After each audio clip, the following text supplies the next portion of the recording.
Nasser El Khelaifi vient de menacer France Football pour le Ballon d'Or et il a complètement pété les plombs. Déjà dites-vous qu'hier, le média L'équipe nous a informé qu'Ousmane Dembélé voulait garder sa discrétion par rapport au Ballon d'Or. En gros, il veut pas trop s'avancer pour ne pas être déçu. C'est d'ailleurs ce qu'on nous dit ici. Favori au Ballon d'Or, Ousmane Dembélé veut garder sa discrétion dans les médias. À plusieurs reprises cette année, Ousmane Dembélé a décliné des initiatives qui auraient pu lui donner de l'exposition en vue du Ballon d'Or. Vous allez me demander, mais pourquoi il fait ça? Tout simplement parce que c'est pas sa nature. Mais vous inquiétez pas, Nasser El Khelaifi est là pour faire le boulot pour lui. Lui, il n'est pas passé par 4 chemins, non. Il a pris son micro et il a menacé France Football. En gros, si Ousmane Dembélé gagne pas le Ballon d'Or, ça va mal se passer. D'après RMC Sport, voici ce qu'il a dit mot pour mot. Si Ousmane Dembélé ne remporte pas le Ballon d'Or, il y a un problème. Pour Nasser El Khelaifi, Ousmane Dembélé doit gagner le Ballon d'Or. Selon lui, vu la saison qu'Ousmane Dembélé a faite, une saison magnifique, aucun doute qu'il gagne le Ballon d'Or. S'il ne gagne pas, il y a un problème, il a tout fait. Est-ce que vous êtes d'accord avec lui? Je sens qu'il va y avoir bagarre cette année, franchement.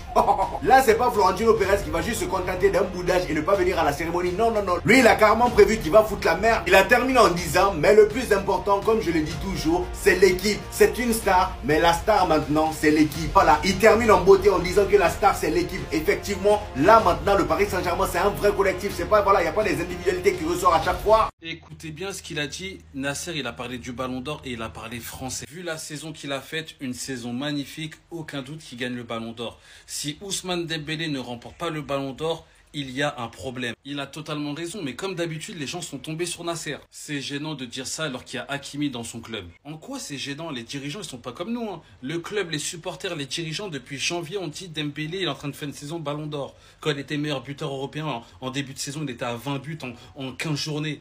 Là, on a dit Ousmane Dembélé, Ballon d'Or. On a dit s'il va au bout, il prend le Ballon d'Or. Il est allé au bout. Vous croyez que les dirigeants ils vont dire non, mais en fait, Hakimi. Non, les dirigeants ils sont pas comme nous.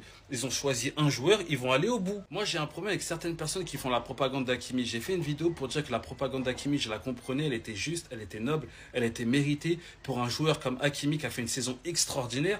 Mais là où j'ai un problème, c'est que certaines personnes dénigrent Dembélé pour mettre en avant Hakimi.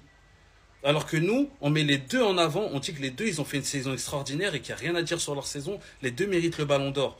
Et en fait, ceux qui font cette propagande et qui utilisent ces arguments-là, ils sont en train de salir la propagande d'Hakimi.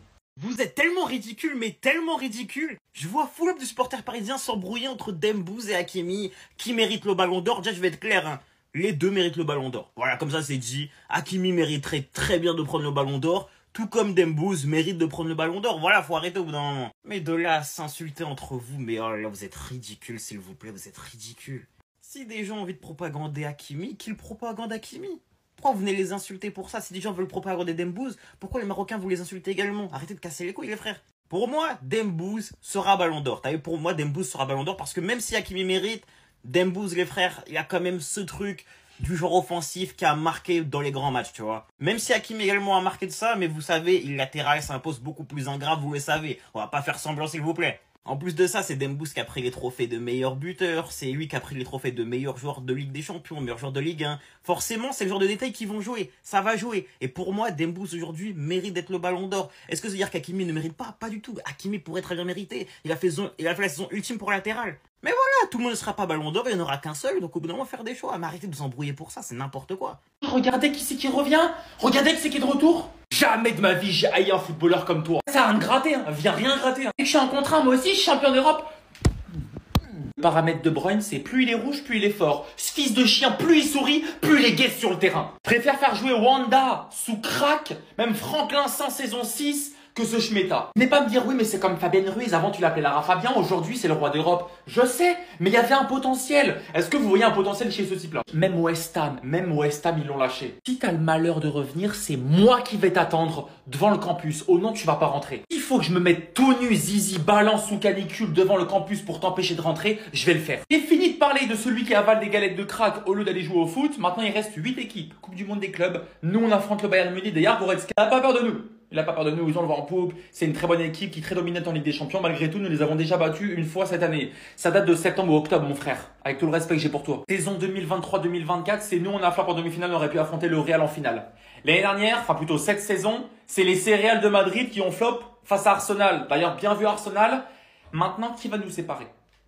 Qui va venir nous séparer? Vous et nous, on doit se voir. Il va enfin quitter le PSG, la délivrance est enfin là, on est enfin libéré. Le PSG vient de gagner la Ligue des Champions grâce à un coach exceptionnel qui a donné des consignes exceptionnelles à des joueurs exceptionnels. Mais le problème dans ce Paris Saint-Germain là, c'est que tous les joueurs ne sont pas exceptionnels. Et ça tombe bien puisqu'un des joueurs que je souhaite voir partir du Paris Saint-Germain depuis un moment risque de quitter le PSG cet été. Je parle ici de Napoli puisqu'ici Naples serait fortement intéressé par le joueur coréen du Paris Saint-Germain. Et franchement, c'est une nouvelle exceptionnelle. C'est un joueur que je ne porte pas forcément dans mon cœur pour tout un tas de raisons, mais évidemment les principales sont sportives. Je ne trouve pas qu'il apporte grand chose lorsqu'il rentre en jeu pendant les matchs ou même dès qu'il est titulaire. Je ne trouve pas qu'il ait le niveau pour jouer au Paris Saint-Germain tout simplement, et si on peut le vendre à 30 millions d'euros, pourquoi pas. Moi, ce que je dis, c'est que le Napoli est de plus en plus un club ami. Ils nous ont donné Kvaratskhelia, ils nous ont donné Fabien Ruiz, deux des meilleurs joueurs du Paris Saint-Germain actuellement. Si en plus ils peuvent nous acheter Kanguini pour 30 millions d'euros, prenez-le tout de suite, on vous l'amène à l'aéroport quand vous voulez. Dites-moi vous ce que vous pensez de ça, est-ce que vous kiffez Kanguini, est-ce que vous voulez le voir rester au PSG ou pas, ou vous trouvez que je suis dur. Mais en attendant, allez Paris.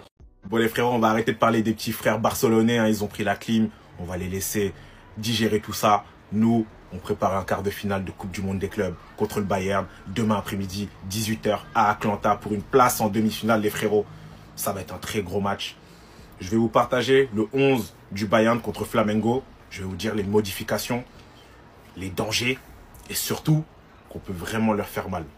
Les frérots, le 11 contre Flamengo, c'était Neuer, Leimer, Upamecano, Jonathan Tah, Stanisic, Goretzka, Kimmich, Coman, Gnabry, Olise, Harry Kane. Les frérots, je vous dis la vérité, on va les éteindre.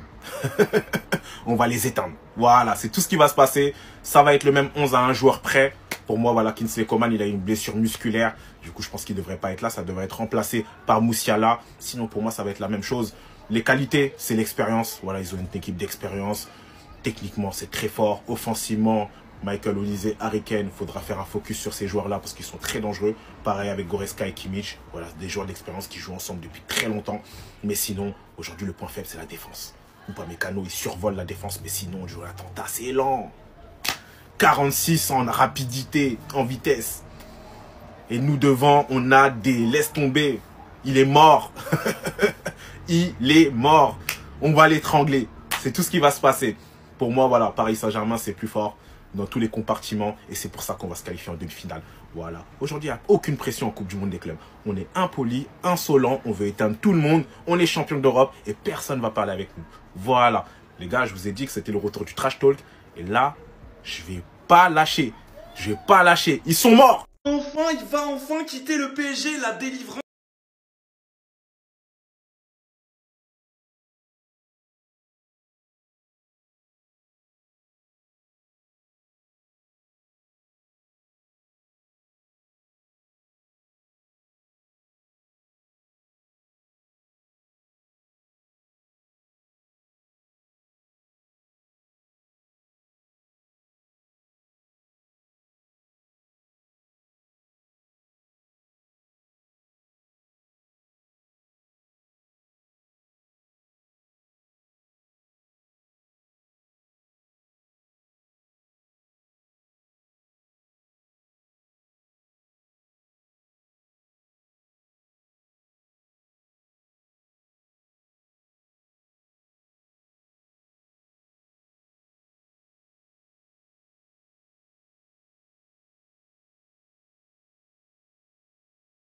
Oh, bah alors, je dois lire. Selon les bookmakers, Ousmane Dembélé est le grand favori pour le Ballon d'Or. Ben oui. Quand on vous parle, vous comprenez pas. Les Yamalman, les Yamaleurs, là, vous comprenez pas. Ça rentre pas dans vos cerveaux, en fait. À 71%. On peut croire un peu les bookmakers. Ok, ils font des trucs illicites. Ben oui. Mais ils sont habitués à communiquer avec certaines personnes qui sont bien renseignées. Par contre, il y a un truc qui me dérange très fortement dans ce classement-là. Normalement, c'est pas ça le classement. Normalement, c'est Ousmane en 1. En 2, c'est Hakimi. En 3, vas-y, Belek, on va mettre Yamal.